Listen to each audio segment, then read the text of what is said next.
écoute, il y a une forme de logique. En fait, on s'y attend tellement. Dès sa saison rookie, il y avait déjà le truc de se dire, c'est lui le meilleur défenseur de l'année. Alors, c'est Rudy qui l'a vu l'année d'avant cette année-là, parce qu'il avait une défense dramatique. L'année dernière, il se blesse. Bon, en fait, on a juste envie que ça y est, c'est à toi, il va t'appartenir pour les 15 prochaines années. Voilà, qu'est-ce que je te dis? Achète-toi un grand placard parce que tu vas en avoir beaucoup des trophées. Très grand comme ça. placard. Hein. Là, finalement, même si ça va être son premier, on sait que ça doit arriver comme ça. C'est plus là. Je suis pas spécialement plus excité que ça. Je suis juste dit, bah oui, c'est toi le meilleur défenseur de l'année. Et ben, essaie d'aller. Maintenant, c'est le premier. Va chercher le record d'être peut-être 6-7 fois meilleur défenseur de l'année. Là où je te rejoins, c'est logique. On attend que ça.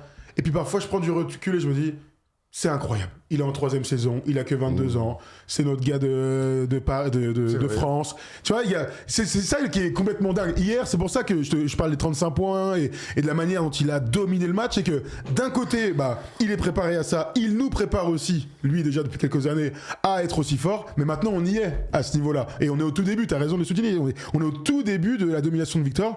Et en fait, je peux pas m'empêcher de me dire, mais on vit quand même un truc de malade. On le dit tout le temps entre nous. Mais là, c'est actionné par des votes, des voix, une popularité qui est exceptionnelle.